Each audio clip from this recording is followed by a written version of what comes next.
ప్రభువును రక్షకుడు మహిమ కలిగినటువంటి క్రీస్తు ప్రభువారి యొక్క నామములో వీక్షిస్తున్న ప్రియ బిడ్డలందరికీ ప్రత్యేక శుభాది వందనాలు. ప్రియ దేవుని సంగమా, ప్రభు దయచేసిన శ్రేష్టమైన తలంపులు బట్టి దేవునికి కృతజ్ఞత అర్పణలు చెల్లిస్తూ ఉన్నాను.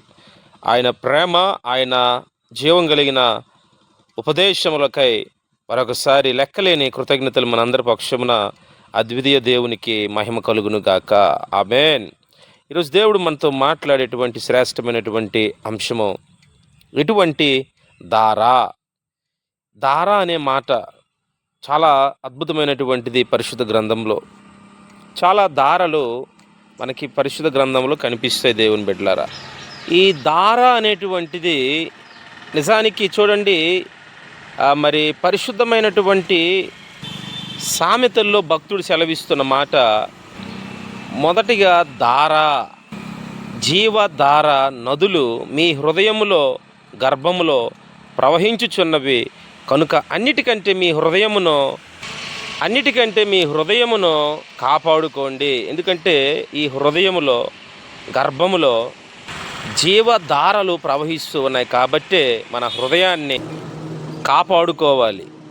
చాలా స్త్రీలు ఈ యొక్క కొలాయిస్ వాటర్ ఏమో ఫ్లో అవుతున్నప్పుడు ఆ యొక్క ట్యాప్ దగ్గరికి వెళ్ళి ధార పోకుండునట్లుగా ఆ యొక్క వెజల్స్, ఆ పాత్రలను పెడుతూ ఉంటారు కదా. ప్రభుత్వం కూడా చెప్తున్న మాట, నీటిని వృధా చేయకండి అనేటువంటి స్టిక్కర్ను కూడా చూస్తూ ఉన్నాం.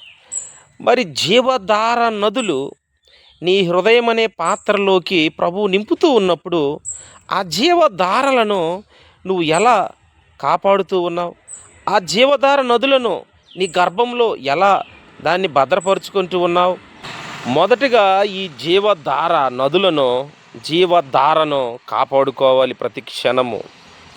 నేను 6 ధారల కోసం చెప్తాను.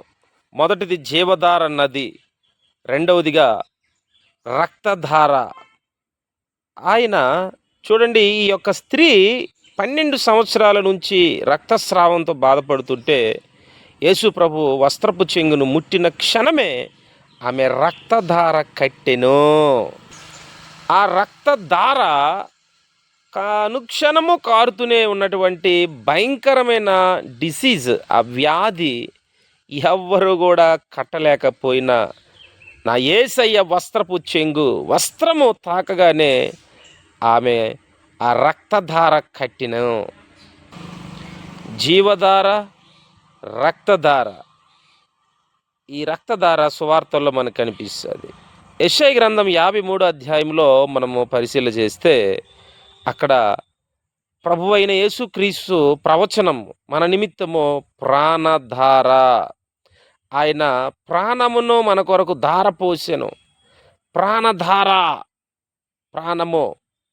చూడండి దేవుని బిడ్డలారా, ప్రాణాన్నే ఆయన ధార పోసిన గొప్ప దేవాది దేవుడు నీ కొరకు నా కొరకు ఆయన ప్రాణాన్ని ధారపోసాడు. ప్రియ తమ్ముడు, చెల్లి, ఈ విధంగా రక్తధార, ప్రాణధార, మరి జీవధారల కోసం విన్నాం. నాలుగవదిగా ఖడ్గధార. ఈ పత్రికల్లో మిగిలిన విషయాలు మనకి కనిపిస్తాయి కొన్ని. ఖడ్గధార నుండి ఆయన మనల్ని తప్పించననే మాట పౌలు భక్తుడు సంబోధిస్తూ ఉన్నాడు. ఖడ్గధార. ఈ ఖడ్గానికి చాలామంది బలైపోబోతూ ఉన్నారు. కానీ ఆయన మహాకృప ద్వారా అపవాది ఆ యొక్క శోధకుడి చేతిలో ఉన్న ఖడ్గానికి ఎంతోమంది బలైపోకుండా ఆ ఖడ్గధార నుండి ప్రభు కృప కాపాడుతూ ఉన్నది. జీవధార, రక్తధార, ప్రాణధార, ఖడ్గధార. ప్రసంగి చివరి అధ్యాయంలో ధార యొద్ద కుండ పగిలిపోవును.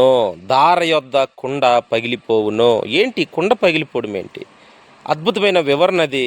ఈ అంశంలో చెప్పడానికి అది కుదరదు. ఈ ప్రసంగి గ్రంథం చివరి అధ్యాయంలో చాలా శ్రేష్టమైన సందేశాలు అందులో ఉన్నాయి, వర్తమానాలు ఉన్నాయి. అయితే ధార యొద్ద కుండ పగిలిపోవునంటే మనిషి జీవితం, మానవుని యొక్క బ్రతుకు, మానవుని యొక్క వృత్తాంతము ఆ యొక్క కుండ అనేటువంటిది. ప్రియ దేవుని బిడ్డలారా, కుండ అనగా దావీదు కూడా అంటాడు, ఓటి కుండవాడనైనా నన్ను. తర్వాత గిద్యోను దగ్గర ఉన్నటువంటి 300 మంది కుండలు అందులో దివిటీలతో నింపమన్నాడు. అంటే ఇవి వారి వ్యక్తిగత జీవితాలు, అవి వారి యొక్క దేవునికి అర్పించుకున్నటువంటి జీవితాలు. మంటి ఘటాలలో, మంటి పాత్రలలో మహిమైశ్వర్యం ఉన్నది అంటాడు. అంటే ఏంటి దేవుని బిడ్డలారా, ఈ కుండలు అనగా మానవుని యొక్క బ్రతుకు. దార యొద్ద నీ కుండ పగిలిపోయే సమయము ఆసనము కాకముందే జీవధారలకు ప్రాణధారలు అర్పించిన ప్రభువుకి అప్పగించుకుంటే ఆయన మనలను విడిపిస్తాడు. దేవుని బిడ్డలారా, మరో మాట కరుణధార. కరుణాధార నిజంగా ప్రభు యేసుక్రీస్తు వలన ఈ కరుణాధార కూడా మనలను ఆదుకుంటూ ఉన్నది, బలపరుస్తూ ఉన్నది. ఎటువంటి దార నీకు కావాలి? చాలామంది జీవితాలు అనే దారలు వృధా అయిపోతూ ఉన్నాయి, వ్యర్థమైపోతూ ఉన్నాయి. దార పాత్రనైనా నింపాలి, ఆ దార నిలవేనా అవ్వాలి.